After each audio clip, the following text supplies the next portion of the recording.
City 500 sure as hell delivered, and it's, returned for the first time since that weird-ass but interesting year we call the COVID year of 2020.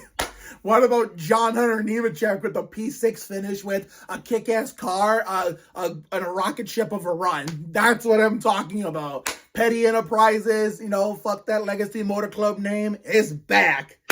Man, I'm proud to be a Petty Enterprises fan today. Let's go. And I will be buying that diecast of that car, that exact paint scheme. That way it'll play. That way everybody can understand when it gets displayed on display how much that car really means to me, and based on what day it was and what the events of that day that took place on this day in particular. But man, and Taylor Nemechek is liking like shit. Let's go. So, Taylor, your husband ran a great race today, and I wish I had, let me fix the camera. Let me straighten it out. I wish I had, like, his shirts and hats, I didn't get to do that when he ran Craftsman Truck or Busch Grand National, but I really want a 42 Nemechek hat and a 42 shirt or something like that besides diecast. I only have 142 anything when Vincent came back to Petty and actually left the Ganassi stable. Ty Dillon in 2022, which I wear for the truck races I watch. But anyway, let's talk about it. I know a lot of people, including myself, was fearing this was going to be a snooze fest because of the new short track package that was dog water at the Subway Fresh Fit 500 while we were away recording our 3-day feature here on YouTube, which was the Winter Wonderland Season 3 finale. But man, I'm glad we were wrong. It turned out to be a weird, wild-ass race. It was entertaining. I know the winner could have been better, but I kind of hate Denny less now after how unbelievably nice to me he was in the pits at MIS in 2022.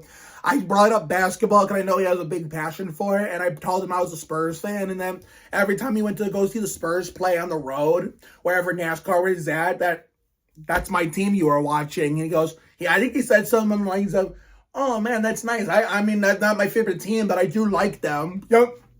So if we get to know Denny Hamlin off the track as a person and not on the track as a driver version, it'll turn out to be a good result. I mean, he may not be the best person on the track, but if there's anything I learned over time, there's a difference between being a person off the track and on the track. Off the track, these drivers can seem really, really nice, really, really cool with the fans as regular people, and will be seen down to earth. On the track, that's like in the heat of the moment, they want to win or do well or get a good finish for their team and whatnot, or their pit crew and whatnot. And of course, they're going to become seem like shit people, but so even if they're shit people on the track, that doesn't define who they are as a person, period. They turn out to be better people than you think off the track. So Denny's a cool cat off the track.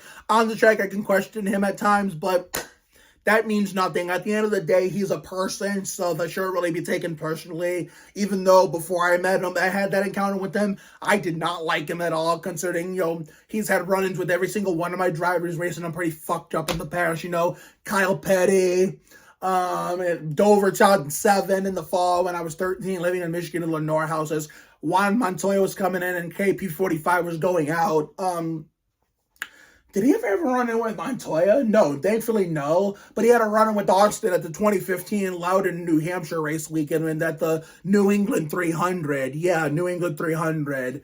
Yeah, when Austin had that Busch, the Grand National race one, and Denny, booted him out of the way. And Austin was the only one steaming that day. I was steaming mad too. I didn't even watch the post-race stuff because I just shut off the TV and took a walk in my neighborhood, because it was the first year I moved here, back when this neighborhood looked totally different with all the unfinished houses and the shitload of construction, vehicles, and equipment all around what is now a nice-looking neighborhood. So, therefore, and then the next day, Austin got his revenge by dooring him on the last restart in turns 1 and 2, and then he got a top 10 while Denny finished, middle of the pack somewhere. I can't remember where he finished because I didn't care about it then, and I don't care about it now. But my perspective on Denny has changed a little bit since those days. But man, that was sure as hell was a fun, entertaining race, even with how wild and weird it was.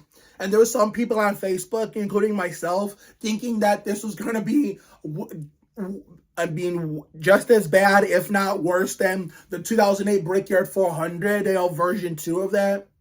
But it didn't reach that territory, thankfully, to the point where, even though with the old tires blowing out, at least it was still a good fun race. I mean, the Brickyard 400,008 was a monstrosity. That's the difference. See, this one was nowhere near that level, thankfully, and it turned out to be pretty damn good and pretty entertaining to watch. And it was a blast thing, watching those cars, with tire wear and whatnot. The short track package really delivered this time. All I ask is, can we get the same excitement at Richmond for the Pontiac Excitement 400, but even better, even better. So only time will tell. But kudos to John and Nemechek for finishing P6. I'm praying to the tech gods that, we don't fail tech inspection to the point where, doing all the hard work we fail inspection. I will be so angry if that does. But man, I mean, Austin got the free pass. He got as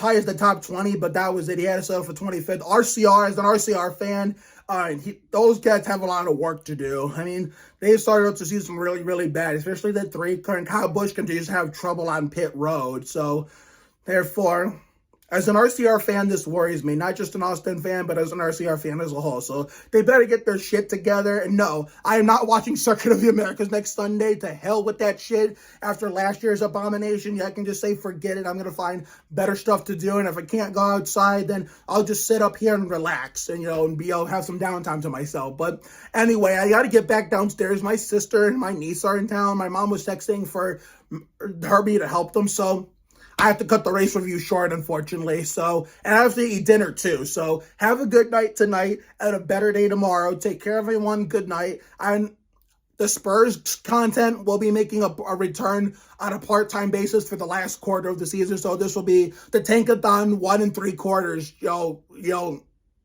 tour or something like that, starting on my sister's birthday on the 22nd. So, whatever that next video is, I will see you all whenever that may be. And keep an eye out for Michelle Payne first ever YouTube video on her Payne Party of 5 personal channel and the Sugar Crush Candy YouTube channel sooner than later. So see you later, everyone. Go Nemechek.